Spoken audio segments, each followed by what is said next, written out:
Chapter 19, The Mists of Auradon. While it had been hard saying goodbye to Mal and letting the 4 villain kids return to the Isle of the Lost, Ben knew that if anyone could get to the bottom of what was happening back there, she was the one to do it.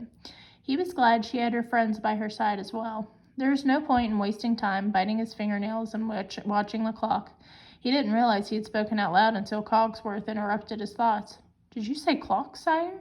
his loyal servant asked. While Cogsworth was no longer a grandfather clock, he was still understandably sensitive when he heard anything pertaining to timepieces. It is close to midnight. Should you need the time, the stalwart Englishman was overseeing the footmen as they set down Ben's trunks from the journey in the royal bedroom. "Thank you. I didn't realize how late it was. You can leave the rest for tomorrow," said Ben, dismissing them. He was incredibly tired, and the extra plush mattress and his large wrought iron 4-poster bed was especially inviting after the lumpy one in Camelot. He was happy to be back in his room, with the familiar Auradon banners and exercise equipment, the huge yacht model he had made sitting on his desk. "If I may," said Cogsworth, pausing at the doorway. He waited for Ben to nod before continuing. "Lumiere mentioned you had encountered a rather purple dragon in the woods. Being that my old friend is prone to flights of fancy, I thought I would ask you myself. Is it true, sire, about the dragon?" "I'm afraid it is," said Ben. "May I ask that you and the rest of the palace staff keep this news to yourselves for now? At the right time, I shall alert the general population of the danger." "Of course, sire," said Cogsworth, who had turned gray. "Do you think it is her?" he asked, visibly shaking at the thought. "Unfortunately, I can't think of who else it could be but Maleficent," said Ben. "But don't worry, my friend. We'll keep Auradon safe." Cogsworth bowed, and when he left the room, Ben noticed that everything had been unpacked and put away in pristine order, even though he told him to wait until tomorrow. Ben had to smile. That Cogsworth, his loyal efficiency was as regular as clockwork. Even though he was exhausted, the events of the night meant Ben had found it hard to fall asleep. Deciding it was useless to keep tossing and turning, he got up to do some work instead. When he turned on his computer to find that as promised, Carlos had sent him the link to the darknet, Ben clicked around the photo and found the photos of Mal had told him about on the anti-heroes thread. He was taken aback to find one of himself with a red X over his face, too. He clucked his tongue and continued to read, steeling himself for further assault and more invectives. The Anti-Heroes Forum was lit up that night, with many of its members posting their excitement about tonight's meeting. Then Ben saw a new post that caught his eye. The message read, "Looks like the 4 former cast-offs have washed ashore on the Isle of the Lost. Prepare Operation Welcome Home." Hang on, 4 former cast-off? That could only mean his 4 friends, right? Ben checked the timestamp. The message was sent an hour ago. About the same time Mal and the gang would have arrived on the island.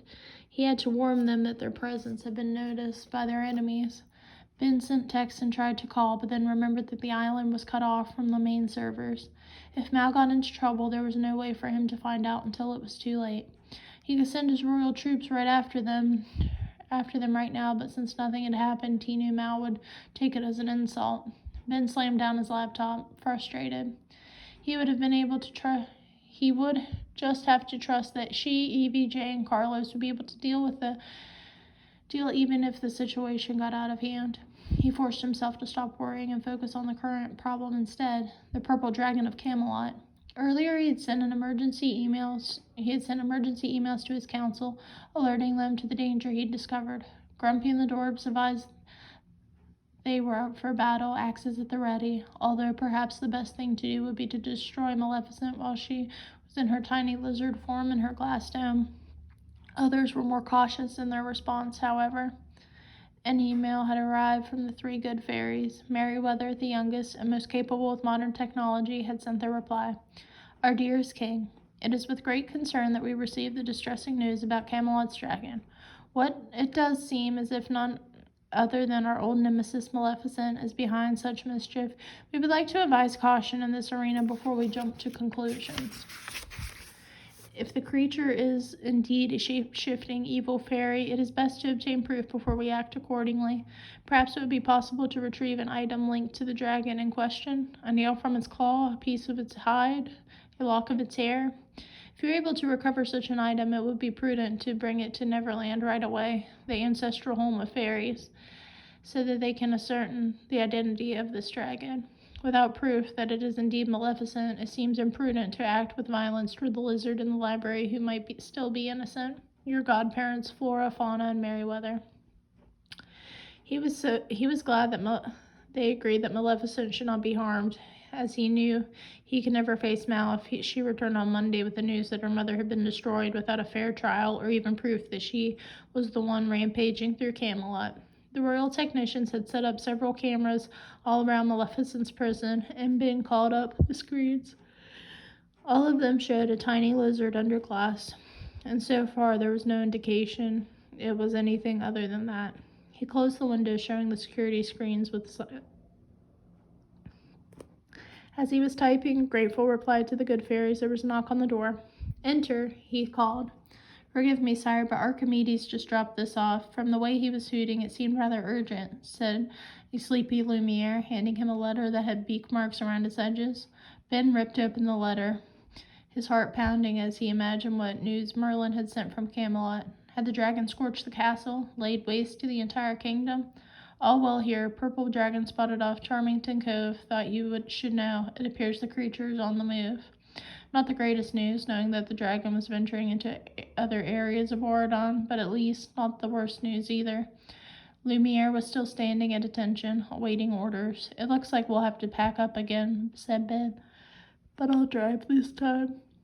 "Very good, sire," said Lumiere. "Oh, and find Chad Charming. Tell him to be ready to leave with me in the morning.